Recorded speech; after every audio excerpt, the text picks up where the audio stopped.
tenant or whether you're representing a landlord. And I have a little PowerPoint, so I'm going to try to figure out how to work the PowerPoint and then also show some forms, but it's really a Q&A. So I'm going to kind of go through generalities with everybody, and then if anybody has any questions, please chime in. If there's something you've always wanted to know, the more you engage, the more of a dialogue we have. But who's done a lease? Anybody in here has done a lease before? A couple of you, right? I've done it. Right, they're fun, right? What's the best part about doing a lease? Leasing it. They turn into a buyer eventually. Right?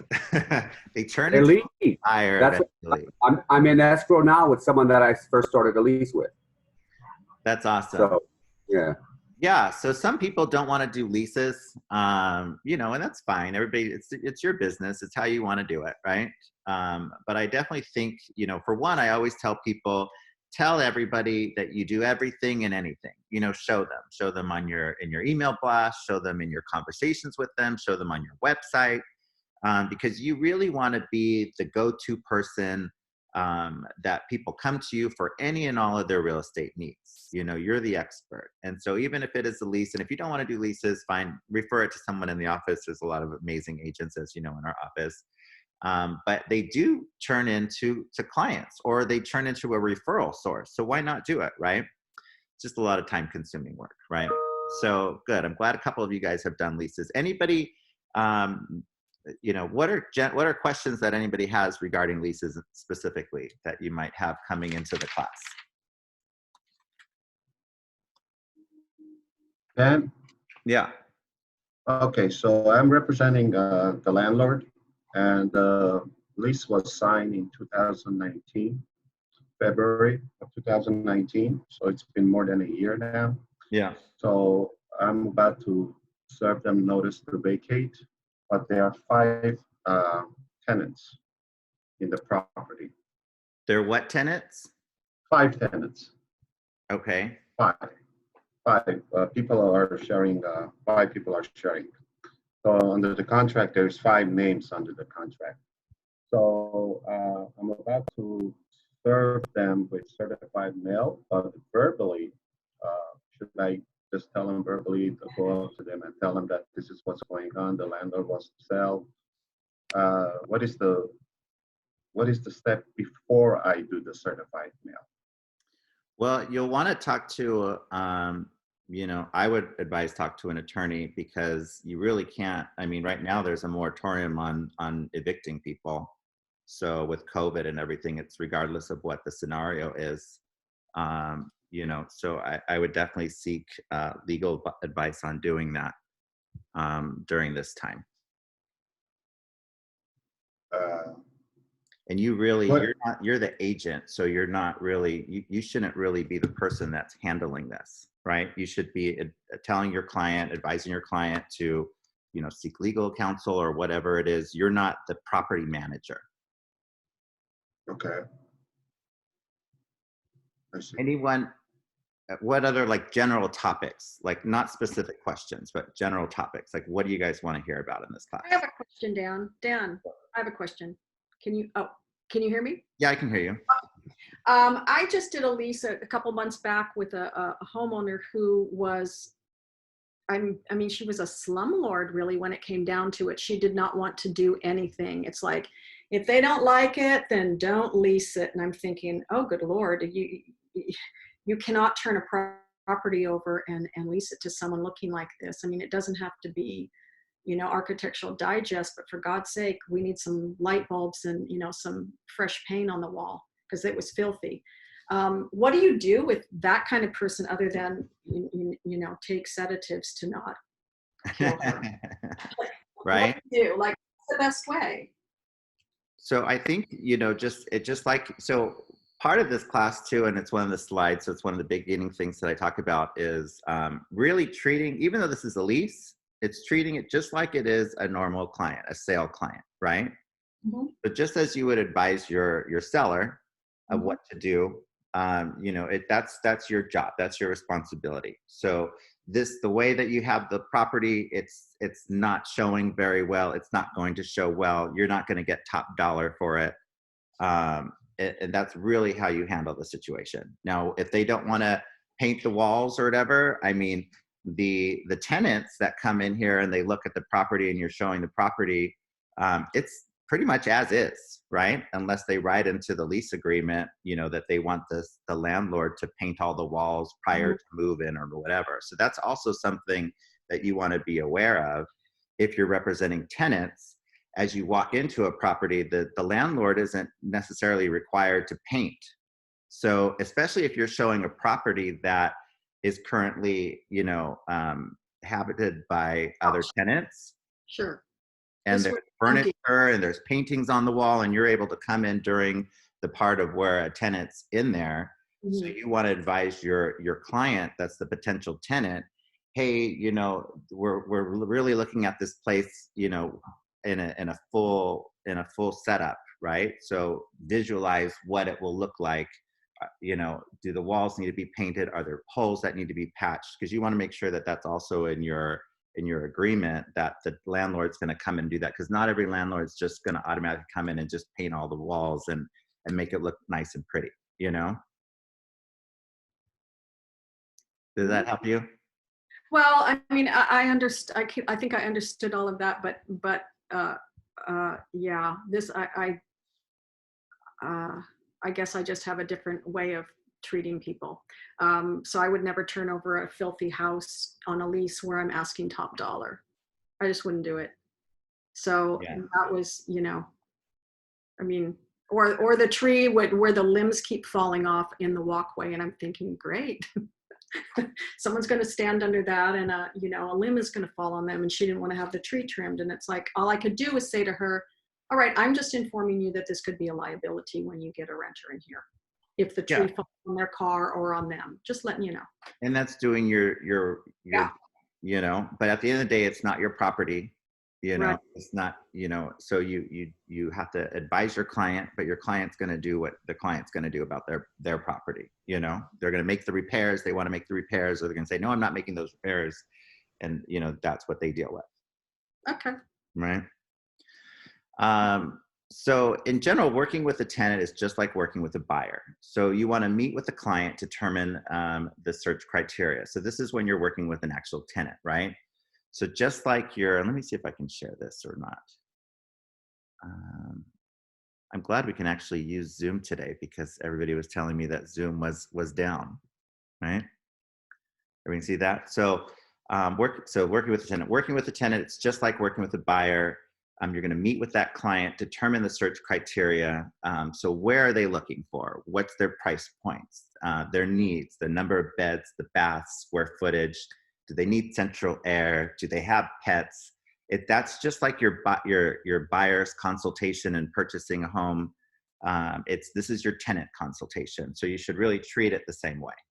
Know your market. It might not be much money, but some of the newer buildings, large complexes, offer commissions, referrals, but not on the MLS. So know these options before your client finds out.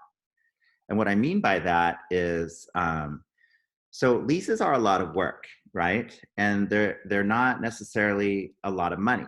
So you might have someone that says, hey, you know, Dan, can you help me find a lease? This is my budget, you know, $3,000, $5,000, whatever their budget is. But they might not be as loyal to you as someone that's looking to purchase a home, right? So they can go to, for example, I used to live above a Sprout supermarket in one of those brand new buildings with the gym and the pool and whatever. So those type of buildings are not posting on the MLS. So not everything's on the MLS. There's a lot of stuff that landlords, you know, homeowners put on Zillow, on Hot Pads, on Craigslist. So your clients are likely looking at other resources, not exclusively with you. So you might put a lot of time into it. You might show them properties all over town. You might do your MLS search, but then they drive by some fancy building where they're looking, and hey, they're not on the MLS, but they went in there and they looked and they saw how pretty the gym was and the pool was, and it's over a grocery store and whatever. But a lot of these type of buildings they do offer some sort of a commission. So it might not be a percentage, but they might offer you $500 or something like that. So you should really know kind of the area that the clients are looking for and seeing what options might be there for them. So it's better to get $500 or $1,000 kind of, fee from the developer, the property management, instead of getting nothing and your clients are looking anyways and they go there. Any questions regarding that? No? Cool. We'll keep going. So I gotta share my screen again. You would think after all this time that I would be used to to Zoom by now. So not all leases are on the MLS. Have you ever looked to rent an apartment for yourself? Where have you looked? Your clients are probably looking there too. Depending on the price point, it may not be worth it, and you might just need to be a resource to your client relationship. Give them advice to find a lease in their budget. Offer to help if they have any problems. So, you have people that, I can only afford $2,000 a month. Well, where are you really going to find a $2,000 lease on the MLS? You're probably not going to. You might find 1 or 2 units, but if you go on Craigslist and stuff, you'll probably find something, or they're going to find something because that's their budget, and that's okay. That's their budget. Just if it's something that really you're not going to make a commission off of, don't just blow the person off. Just check in on them, be that resource, because they will still be a referral source for you, or a potential buyer, like Walter said. So make sure you follow up and stay involved. This client may be a buyer in the future. Just don't blow them off. I know this, or it's like I remember it. I'm ahead of myself on the slides, but leases are a lot of work, almost as much paperwork as a sale. And they're generally significantly less commission, but they can be a lot of fun. So beware of those concerns. Submitting the rental application. Let me stop this for a minute. Does anybody have any questions about what happens when you find a property for someone, a tenant? Hi, Dan, it's Delia. Hi, Delia. Hi. I think you're going to hit this on the next slide, but my biggest, hurdle is, let's say we find the property, we go look at it, and in non-COVID times, of course. Sure. And I have to pretty much present them to the other side. I'm representing the tenant. How can we get them like we would pre-approved for going out to see homes? How do we know that they're good for it, or good for the money to actually present them to the other side, to the listing agent? How can we kind of get to that hurdle before we get there? Great. I like that question because it does go to the next slide. But it's better, I think, having this dialogue. So thank you for bringing that up. In general, a landlord is going to need, so it's up to the landlord, really, right? It's their property. It's how they want to, what criteria that they have. So some may have their own rental application, and that's great. Some might want to use the CAR form. So there is a CAR form, a rental lease application that is through CAR. So some might say, you need to fill out the CAR form, right? So that's the application. And then they usually want some sort of proof of income. So whether they want bank statements to show the deposits, whether they want an income tax return, whether they want, they want a paycheck stubs. So they're going to ask generally for a proof of income. So that's another thing that you can have for your client. And then lastly is usually a credit report. So not everybody necessarily runs a credit report on these people, but a lot of times they'll take something like say Credit Karma. So if it was me talking to my client that wanted to start renting, it's like, okay, what's your budget? How can you afford it? Do you really have say 3 times the rent, which a lot of people will look for, at least 3 times the rent in your salary. And so I would say, let's get the application, the CAR form application, because you might go up on a property that has a lot of interest. So you want to have that CAR form filled out already, the application, at least that general application, right? You'll want to maybe have their Credit Karma and say, okay, well, when you talk to the landlord's tenant or the landlord, say, I know they're based on Credit Karma, their credit score is, their FICO score is in this range or whatever. If you need to run a credit or whatever, let us know. But this is kind of their range. And same thing with their income. So you're going to kind of have all those things kind of lined up. Rob, you had a question, right? Well, that was yeah, that was, am I on there? That was kind of in the realms of what I was asking. Yeah. Perfect. So that was actually the slide. So thank you, Delia. And I think Bella, you had something you wanted to add, right? Yes. Hi, everybody. Nice to see you all. I'm Bella Classen with Fidelity Home Warranty. Since you guys are talking about leases, I think it's very important for you guys to know that we offer policies for tenants and for homeowners. So even if they're not going through escrow, they can have a home warranty. And you know what? At the end of the day, it really protects everybody, and it's peace of mind for everybody. So the pricing would be, the same way. If they order through me, the pricing would be the same that it shows in the brochure. So just keep that in mind. Anybody can get a home warranty, and it behooves the tenants and the homeowners to have it in place. Any questions? Any questions for Yeah. Bella? Yeah, you're saying you can get a home warranty when you rent out a property Correct. and is that just 1 year? The last 1 year? Yes, all policies are for 1 year, but they are renewable. So if the people want to renew it for the second year, third year, whatever, they're welcome to do that. And I bring this up because nowadays with COVID and everything that's going on, a lot of people are actually calling me in regards to this, asking me if they can do that. So I just want you to know it's available. Oh, that's I'm awesome. gonna put my phone number in the thing here so that if you need to call me, please feel free. And this is for if you're renting a house or an apartment, a condo? Anything, even for mobile homes, anything. That's awesome. Thank And you. if I already have like a rental unit that's already 18 months into the tenant that's there, I can add it right Absolutely. now? Absolutely.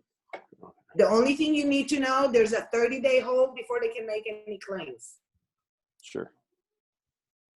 Good, Cool. perfect. Well, thank you, Bella. I didn't know that. And I've been in real That's why I decided to go about your meeting For today, 7 because years. most people don't know that. Awesome. Well, thank you, Bella. That's amazing. Thank you. Desiree, you had, what are the best practices when searching for leases in the MLS? I think just like I was talking about, it's really kind of understanding what your client's looking for, knowing what their price point is, and then knowing where they're going to find that, and that's what you really do. Any questions regarding working with tenants? And I'm going to go into the listings now. No. All right, cool. So back to sharing the slide over here. So lease listings, what to know. A lease listing is similar to a sale listing. So you should go see the property, do your comps and evaluate the market, list on the MLS, the market property showings. So, you may not go out and get a professional photographer because the return isn't going to be great, right? You're not going to probably do like a property video and all of that kind of stuff too. But, you can do the social media posts, you can do the email blasts, you can get a nice camera and get some good photos of the property. If it's a higher end lease, obviously you're probably going to want to put a little bit more money into the marketing. But broker loading it on the MLS is just the same exact way. Are you going to have to do an open house? It might help. I mean, obviously right now it's COVID time, so the slide was before that, but we will get out of COVID and we will do open houses again, I'm sure, in one way or the other. But shoot, that might help you in time and showing it, especially if you've got a lot of people interested in the property, just like how people are handling open houses right now during COVID. You have a property that's really hot. They're going to block out all day Saturday, all day Sunday, and just do back-to-back appointments that are scheduled. So you're social distancing, but that way you can just kind of knock out all of the people and then also hopefully pick up some leads, some even leasing leads. Do you need a signed Supra lockbox? So check out what the HOA rules, if there are any. So the exact same process that you're going to list a property to sell, you're going to really follow that as well with a lease listing. Before you list on the MLS, you want to ask your client all the general questions. So how much do they want to rent or list the property for? Make sure that that's in line with what the market, so you're not wasting your time or theirs, right? How much do they want for the deposit? Everybody's different, so you want to check with them. So you're not broker loading the listing and all of a sudden you don't know what the deposit is. The maximum they can charge is 2 months rent if it's unfurnished, and 3 months if it is furnished. And the maximum deposits incorporate any other deposit they want to charge. So they want to charge a pet fee, they want to charge a deposit for the keys, for garage remotes, whatever it is that your client thinks that they're going to charge a deposit fee for. It cannot be more than the maximum of either 2 months the rent if the property is unfurnished, or 3 months for furnished. Are they going to do a credit or background check? Do they have a company to do this, or what? And what will the fee be? So some companies charge, $25, $30, $50. Who's paying for that? Are they going to pay for that? Doubtful, right? Probably the tenant's going to pay for that. And you will want to get a company that will do that for them. I can give you referrals if you need to, or if you're in the mentorship program, ask your training director. But we don't handle credit reports. So we don't, collect their credit report. We don't print it out and leave it on the printer at the office. So really just direct that credit report and that information to your client and leave it with that. Smokers, be careful with your listing, smoking. So there is spots on the MLS that says, can you have pets? Can you be a smoker? You always kind of want to put call, because smokers can also be like pot smokers, right? We all know that, the limitations with that. How long do they want to rent the property for? Is it a month to month? Is it an annual? Is it more than a year? So find out what they're looking for. Is it furnished? If not, what will remain? What appliances? So if there's items in the house or in the condo or apartment or whatever, go through all of that with your client and find out what's staying, what's not, what's negotiable, what's not, all of that. What utilities, fees will the tenant landlord pay? Everybody asks that. So especially if it's an HOA or condo building, the seller is likely paying their HOA fees, right? The tenant's not paying that in general. So does the HOA cover the water and the trash and the landscaping and whatever? Or say it's a house. Is there a pool? Who's paying for the landscaper? If the tenant's paying, if the landlord's paying for the landscaper or the pool cleaning guy, all of those type of things, you kind of want to be inside that property and look at it and see what would it take for this property to function, and am I covering it? Any questions so far? Let me see the chat box here. Is pet deposit included in the security deposit? So again, it's not necessarily included in the security deposit, but say you're renting a house for $5,000, right? And so your clients want a $10,000 deposit. And then all of a sudden the tenants have 2 dogs and a cat. And your landlords can't say, okay, well, we want $10,000 security deposit and another $1,000 for the pet deposit. The $10,000 has to include the pet deposit. Does that make sense? All right. Yes, thank you. All right, cool. Hi, Dan. It's Patrice. I can ask a quick question on that same pet topic? Sure. Okay, awesome. I wanted to ask if you could have, as long as it's less than 2 months rent, so if the deposit includes pet within that, as long as it's less than 2 months, my question is, can the owner landlord tell me that, hey, we want to have pet rent $50 a month plus $500 pet deposit? Are those both allowed? Sure. Okay, as long as, again, it's 2 months, like it equates to 2 months of rent. Is that right? Yeah, the deposit part. So your landlord might want to designate $500 or $1,000 for the pet deposit, right? So that way, when the tenant moves out, if the place smells like, like animal urine or something, the carpets are all stained, that's part of their deduction. So it's like, well, now they're cleaning up after these pets and there's pet hair everywhere and there's this and there's whatever.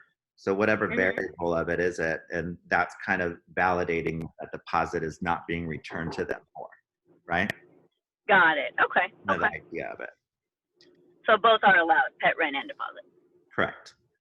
Thanks. There's a question, back to tenants here. Do we ask the potential tenant to do his or her own Credit Karma and just have them share that with us, with the agent? Or is it something we do for them? We don't go into Credit Karma and log in and try to do their credit report for them, right? So that's something that they access, they get it themselves. If they want to send us the PDF of their credit, that we forward to the landlord in an email, that's fine. But we're not printing out the Credit Karma report and carrying it around with us in our bags or anything, right? Okay. So let's see, go back to here 1 second. Can I jump back to what Parisa was saying? Was she saying pet rent? Yeah, so Is that some what- people will charge, like, so say the rent is $5,000 a month, but they're going to charge an additional $50 a month for the pet. Interesting. It's a good idea. It's allowed, but yeah, it's interesting. It's kind of better than the deposit because over a year, $600. I mean, it depends on what your deposit's going to be. Yeah, it's also the market. Are people willing to pay that? So it's like they're going to charge me. I hear that all the time. And then the flip coin to that too is if the pet's an emotional whatever, a service animal, you can't charge the deposit. So Right. you go back to the tenant, you said, oh, hey, you've got a cat, you have to pay another $50 a month. And then the tenant's going to come back and say, well, no, it's an emotional support pet. You can't charge me that $50. You can't charge them rent, or you can't charge them deposit. Not for an emotional support pet, a service animal. Aren't they supposed to have certification for it to be a service animal? I mean, you could say anything. Yeah, but anybody can get that. Yeah, I was just gonna say this, Parisa. I personally am in that situation. It's super easy. It is $100, but as long as you fill out the questionnaire the right way, these days it's like that's what I've heard other people do as well. It's about $100 you pay, you get an emotional support letter. So it's fairly easy, and that gets you out of the pet rent if the building is okay, with allowing it. There is no, to my knowledge, any like across the board California like law of designated paperwork required or form or government agency that controls the emotional support pet or the service animal. Because even like on a plane, every airline has different rules regarding what's required. So some require some sort of paperwork. Some can just take a letter from a doctor claiming that the pet is an emotional support pet. My knowledge, they have not passed any sort of specific legislation with the state of the exact form or government entity that approves what an emotional support pet is. So then it goes back to asking people, well, what's the disability? And you can't ask that. Mm-mm. Dan, it's been because I've placed a lot of tenants. I do relocation work, and I've done a lot with even like apartment communities, and they do require certification that the animal is a support. And like Parisa said, you can get that certification, but in most of the cases, at least for the apartment communities, like the larger they require that you have to bring in a paper that says this is an emotional support animal. Yeah, and like I said, anyone can get it. Yeah, it's really easy to get. You can Google it. It's kind of a joke, right? But you can get it anywhere. Google it. Go to your doctor. Get a doctor's note that you need an emotional support pet. As far as a landlord charging a rent, there's a difference between like a seeing eye dog, right? Is that politically correct? Or like an emotional support pet, but they're both service animals. So, okay, if you are charging the rent, the pet rent,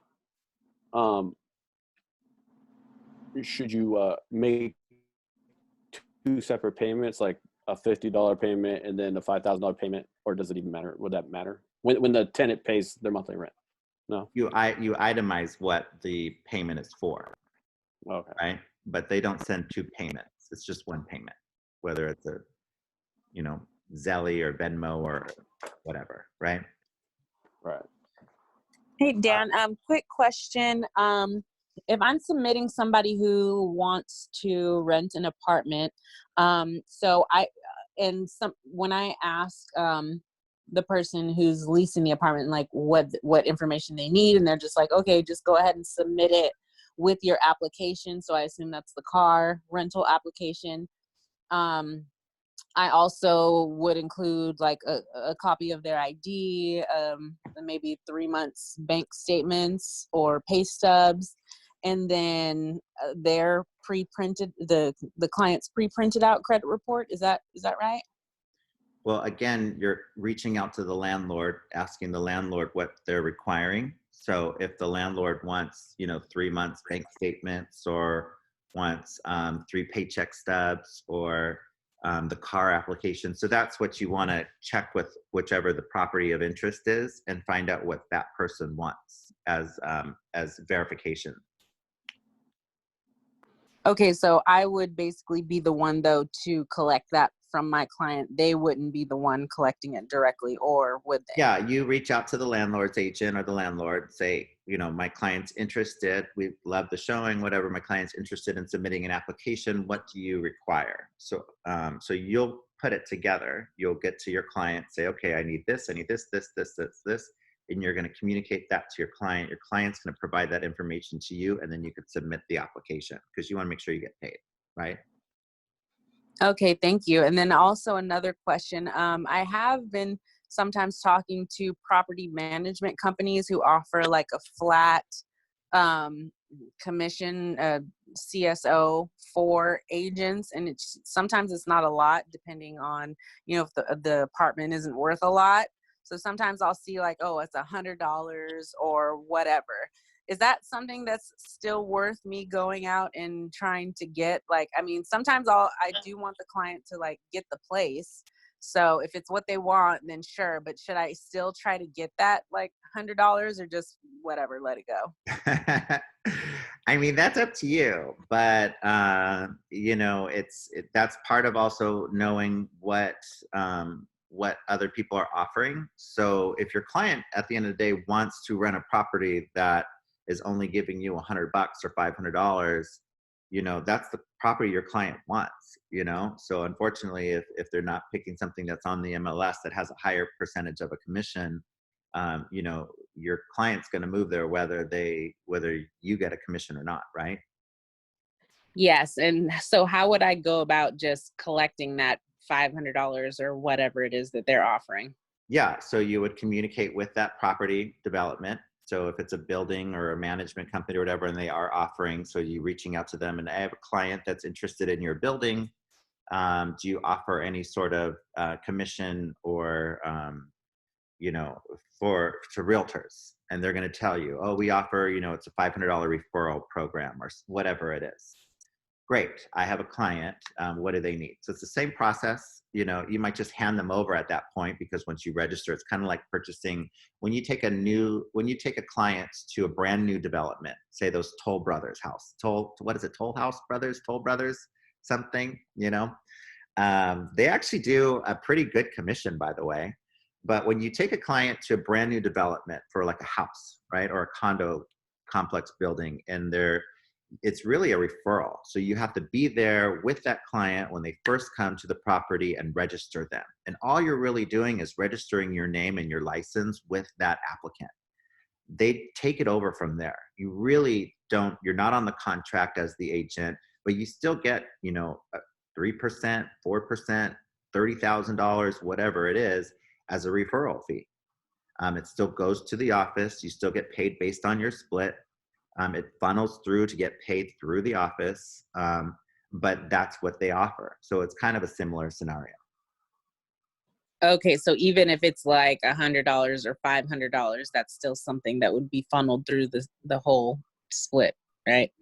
I mean, that's so nominal. I doubt that would be necessarily that way, but in general, they might have to pay the brokerage. You know what I mean? Yes, makes sense. Thank you. All right, you're welcome. Let's go back to the screen sharing because I think we got another slide up here. Did we do this one already? Yes. Next one, showings. When showing a property, know that you should be trying to gather as much information as possible about the prospective tenant to let your client know. How are they going to pay for the apartment? What type of dog do they have? Who's going to be living there? You can't refuse showings. So even if you know they won't match your client's needs, if anything, try to pre-screen through the showing, which might help alleviate any unnecessary showing. So example, what would be an example of that? So a lot of times people, so let me stop share this for a second. A lot of times when people call on properties on your listings, whether it's a lease listing or a sale listing, you know, they don't really have a lot of the information on the property, even though yes, it is on Zillow and it's on all these other websites, right? So you can kind of, especially with rentals, is kind of gauging in your inquiry, like asking questions about what they're looking for to try, like example for the lease. Happens a lot of time with leases. It might be a short-term lease that you're offering, right? It's a short-term lease listing, but people don't necessarily see that when they're looking online. So you got someone that's looking as a long-term tenant, but you only have a short-term lease listing. So you're going to schedule all these showings for people that are looking for a long-term lease when it's only a short-term lease. So that's part of like the qualification part, right? It might be that they're looking, the lease isn't available till, you know, today's August, 22nd, 23rd, 24th. The lease might not be available till October 1st because there's a tenant that just gave notice and they've got 30, 45 days before they leave. But your tenant needs to move in September 1st. So again, asking questions like that help in, I guess, also reducing unnecessary showings as well. Go back to the screen share here. Have blank applications ready in case a prospective tenant wants to fill it out, double end the transaction, right? So on writing up the lease agreement, generally it's the listing agent that prepares the lease. Make sure you include any and all required forms. Look at the lease checklist. Our office does have a lease checklist. We have checklists for anything and everything. So if you need that checklist, Megan Bernard has the lease checklist, whether it's a lease listing or with a tenant.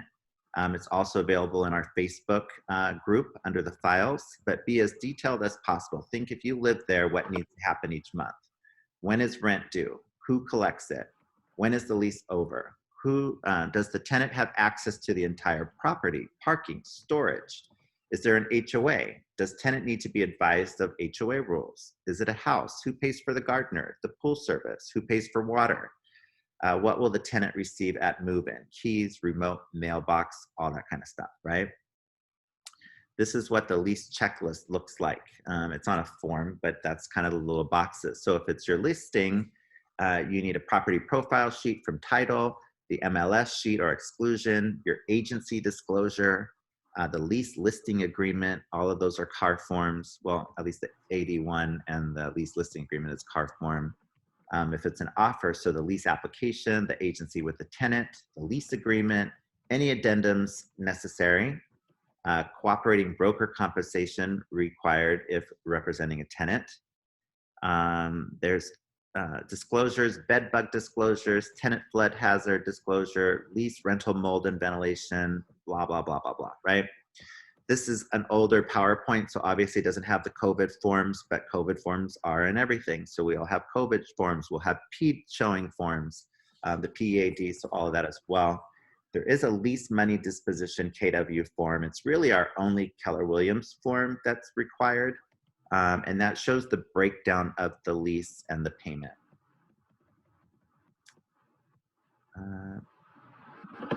Any questions? Yes. Yeah. Oh, whoops. Sorry, Fred, I was not on mute. What happens if the management company has their own lease? That's fine. Okay, cool. If they have their own lease, you need to get a fully executed copy of it. You need to provide it to our office. Okay. But just whether it's a CAR form or that would just basically replace the CAR lease agreement.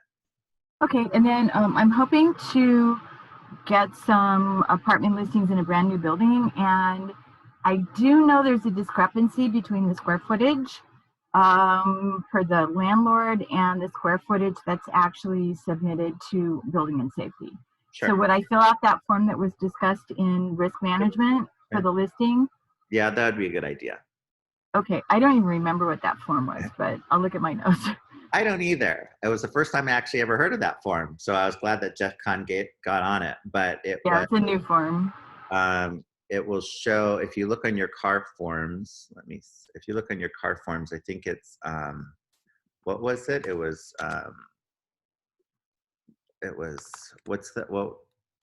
it's for square I footage. took lots of notes. I'll text you later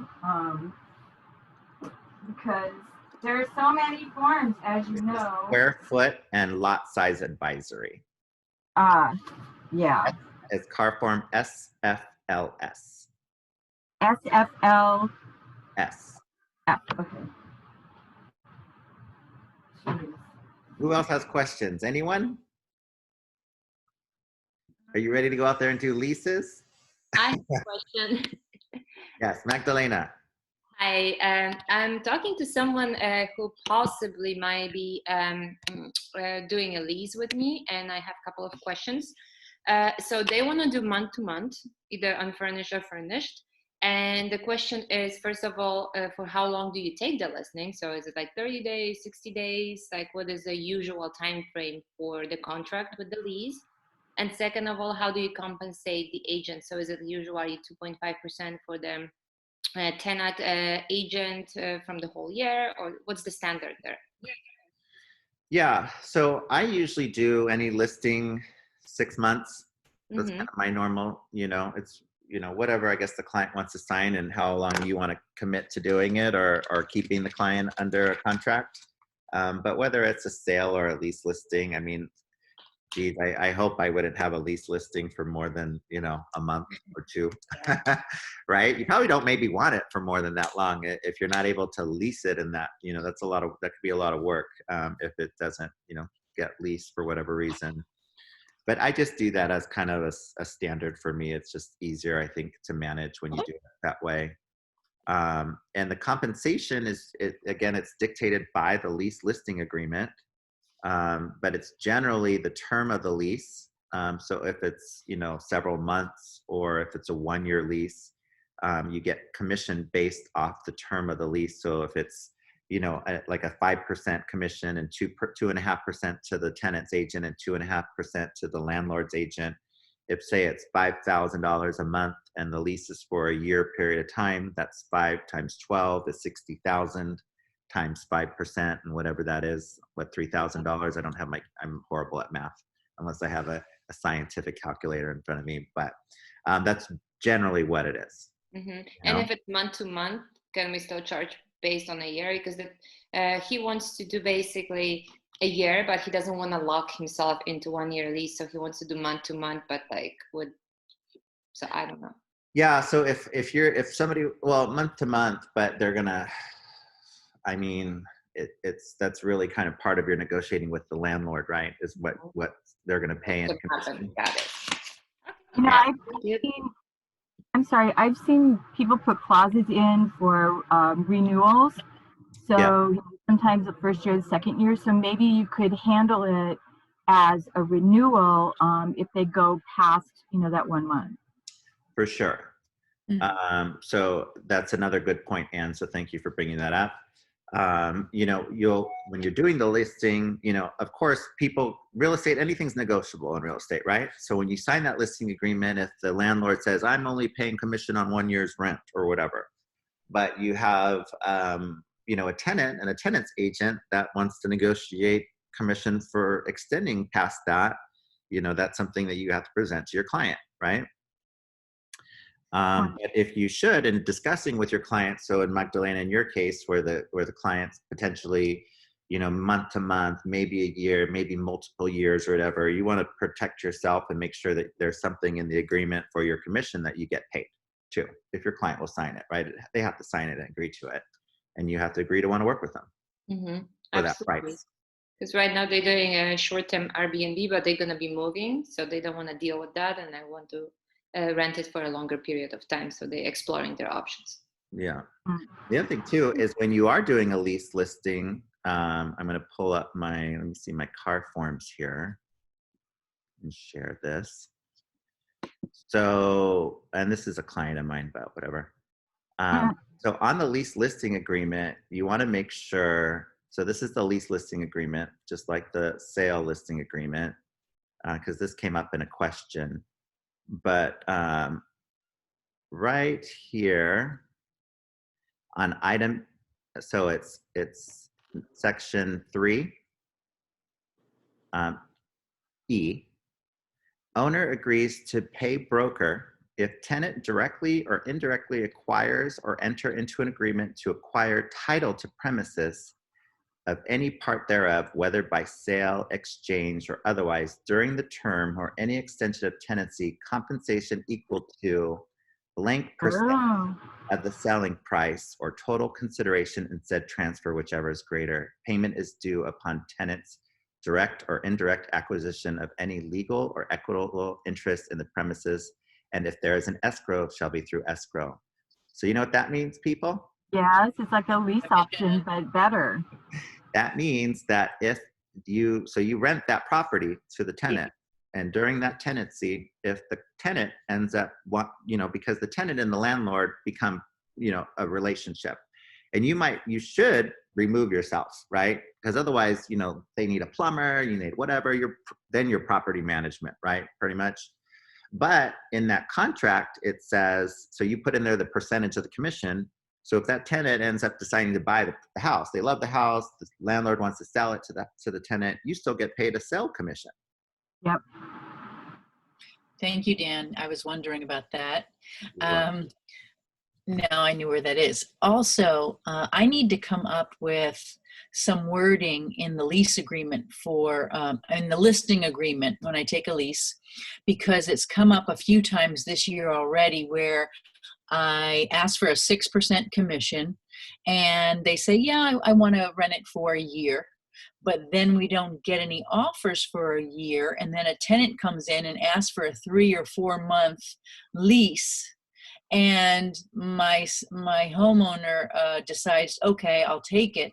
And then my commission is like nil. And I've been trying to show it for months, and it really doesn't seem like it's worthwhile. So maybe, Dan, do you have any recommendation how to make like a minimum? If seller decides to take a short term, the minimum commission paid is X, or I don't know what the best way to go about that is. Yeah, so I think let's share back to the lease listing agreement, right? So whenever you do a commission, for example, so compensation is item 3 here, and then owner agrees to pay, number 1 for fixed term lease either, and you're putting like, 5% or whatever, or, you can put in there something that's like, or if you have a flat, right, whichever is greater, maybe. Or there's other terms that you can put in there, some additional terms, if landlord accepts a lease for less than whatever, that the landlord agrees to pay, a flat commission of blah. Very good. Thank you. Yeah. I have a question, Dan. Sure. Oftentimes when you work with future or prospective residents, they'll see the apartment more than once, maybe 2 or 3 times, or the house. And let's say in the interim, the listing terms out, but then this person comes back and they end up renting directly with the landlord. I know there's something in the sale listing that protects you for a year. Would you have to provide a list of the names to the owner at the end of the term? So so you're basically saying, so say a bunch of people come in and see the property and then they come back later and rent the property? Yeah, but for whatever reason, the listing has been terminated. So, directly because they saw your, listing and your advertisements in the syndication, and, anything else that you ended up doing, or on the MLS. So they're from your efforts, they just happen after the listing is up. I know they're Yeah. So protected in just their like home listing. in a sale listing, Yeah. it's right here under item number 3, compensation B. If owner within, blank calendar days, so I always put 365 days after the end of the listing period or any extension thereof, enters into a contract to transfer, lease, or rent the premises to anyone, prospective transferee, or that person's related entity who physically entered and was shown the premises during. So you're giving a list. So just like at the end of the cancellation of the contract or the expiration of the contract, you can certainly give your landlord a list of all the people that entered the property, that showed the property, and if they come back and rent it, then you're entitled to a commission. And that's why we got our amazing broker, Demetra, to fight for you for that. She's great. She is great. Any other questions? Oh, there is something I put in the chat that I have worked with before, and if you, let's say you've got somebody who's maybe a little shaky financially, but they could put up 2 months security deposit, 2 months worth of rent security deposit, but they have a dog, and we know that the pet deposit counts towards that 2 months. There are companies like Jetty Pet that you can maybe work with. I've done it. There are good and bad things, but do you have experience with that? I haven't, not too much, because it just seems like not really a structured process, unfortunately. So it's kind of, I think, also part of people don't want to get into trouble, so they don't push it. Oh, I know. It's backed by a large tech company, so it's just something, it's just a way to get somebody approved who has a pet, and you can still put that 2 months towards the security deposit. Great. Thank you. Thank you for sharing that. Anyone else? We're about the end of the hour here. Joanne, I saw you wanted my slides. I'm more than happy to provide them. So. Oh yeah, me too, please. Sure, I will. Send them to everyone. I'll send them out in tomorrow's Daily Happenings email. So there'll be an attachment to the Daily Happenings email going out tomorrow. Thanks, Dan. Awesome, my pleasure. Thank you, Dan. I'm glad you're covering rentals because they can be tricky. Thank you. Reach out to me or Demetra if you're in the mentorship program, to your training director for additional help. We don't cover leases too much, so I do wanted to make sure we did have this class on the calendar. If you're tomorrow, Harma is doing his DISC class. He's incredible at it. I wish I knew more about it. It's definitely an interesting and fun topic. So make sure you jump on tomorrow's Zoom for Harma's DISC, this same channel at 11 o'clock. And do me a favor, subscribe to our YouTube channel if you haven't already. I need to build up subscribers so we can create a custom URL. So just go on YouTube, search Keller Williams Encino Sherman Oaks. You'll find us, I promise you. This recording is going to be on there later today. So we are adding recordings, but that will help us create a custom URL. It'll be easier for people to find and promote. So I appreciate your support in doing that, and have an amazing week. Thanks, Dan. You as well. Bye, everyone. And thank you for the recordings. They're really helpful if I miss a session. It's so great to have it there. Oh, my pleasure. Definitely. My pleasure. Stay safe, everyone. Bye. Too. Bye.